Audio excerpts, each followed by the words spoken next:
Perkenalkan, nama saya Khoiri Sultan Hasibuan dari Ilkom atau Ilmu Komputer 6 dengan NIM 0701203048.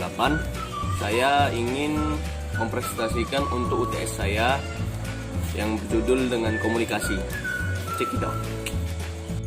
Ya, lanjut saja. Seperti biasa yang kita ketahui, pengertian komunikasi. Secara etimologi, komunikasi berasal dari kata Latin communicare atau komunis, yang berarti sama atau milik kita bersama. Dan secara istilah, komunikasi diartikan sebagai proses penyampaian dan penerimaan pesan atau informasi di antara dua orang atau lebih dengan menggunakan simbol verbal dan non-verbal. Dan komunikasi adalah suatu proses dengan mana informasi antara individual ditukarkan melalui sistem simbol, tanda dan atau tingkah laku serta melibatkan pihak yang berkomunikasi. Informasi yang dikomunikasikan alat komunikasi. Ya, komunikasi menurut para ahli, menurut Everett M. Rogers, pengertian komunikasi adalah proses pengalihan ide dari satu sumber ke satu penerima atau lebih, dengan tujuan agar mengubah tingkah laku. Dan menurut James A.F. Stoners, pengertian komunikasi adalah suatu proses pada seseorang yang berusaha untuk memberikan pengertian dan informasi dengan cara menyampaikan pesan kepada orang lain. Dan fungsi komunikasi, yang pertama sebagai informasi, yang kedua sebagai kendali, yang ketiga sebagai motivasi. Yang pertama sebagai informasi, di mana komunikasi menyajikan sebuah informasi yang dibutuhkan oleh setiap individual atau kelompok dalam mengambil keputusan serta meneruskan data untuk menilai beberapa pilihan sebelum akhirnya diputuskan. Yang kedua sebagai kendali. Komunikasi tersebut berperan penting untuk mengontrol perilaku manusia baik secara perorangan maupun kelompok melalui beberapa cara yang wajib dipatuhi secara semua pihak.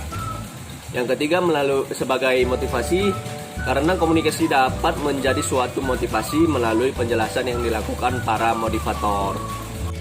Komunikasi menurut penyampaiannya, yang pertama komunikasi verbal, yang kedua komunikasi non-verbal.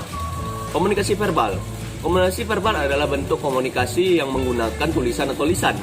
Bentuk komunikasi ini membutuhkan alat berupa bahasa yang outputnya beberapa ucapan atau beberapa tulisan kata-kata. Komunikasi verbal juga dapat diartikan sebagai komunikasi yang digunakan perangkat simbol dengan aturan untuk mengkombinasikan simbol-simbol tersebut yang digunakan dan dipahami suatu komunitas. Fungsi komunikasi verbal. Yang pertama penamaan, yang kedua jalur interaksi dan transmisi informasi. Yang ketiga menonjolkan artikulasi dan intonasi. Yang keempat alat sosialisasi yang efektif. Yang kelima sebagai sarana pengembangan bahasa. Dan seperti yang kita ketahui, jenis-jenis komunikasi verbal ada dua. Yang pertama berbicara dan menulis, yang kedua mendengar dan membaca. Dan yang kedua, kita akan memasuki komunikasi nonverbal. Komunikasi nonverbal adalah komunikasi yang menggunakan pesan nonverbal. Istilah nonverbal biasanya digunakan untuk menggambarkan peristiwa komunikasi selain kata-kata yang terucap dan tertulis. Secara teoritis, komunikasi verbal dan komunikasi nonverbal dapat dipisahkan. Namun dalam kenyataannya, kedua jenis komunikasi ini saling melengkapi dalam komunikasi yang dilakukan sehari-hari.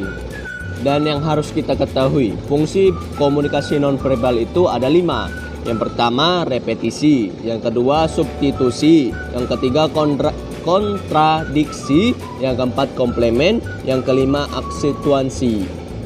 Dan kita masuk ke proses komunikasi. Proses komunikasi itu ada 2. Yang pertama proses komunikasi secara primer, yang kedua proses komunikasi secara sekunder. Yang pertama, komunikasi secara primer adalah proses penyampaian pemikiran dan perasaan seseorang kepada orang lain dengan menggunakan lambang atau simbol sebagai media. Yang kedua, komunikasi secara sekunder adalah proses penyampaian pesan oleh seseorang kepada orang lain dengan menggunakan alat atau sarana sebagai media kedua setelah memakai lambang sebagai media pertama. Mungkin cukup segini saja yang dapat saya presentasikan untuk UTS saya. Apabila ada kekurangan atau kesalahan mohon dimaafkan.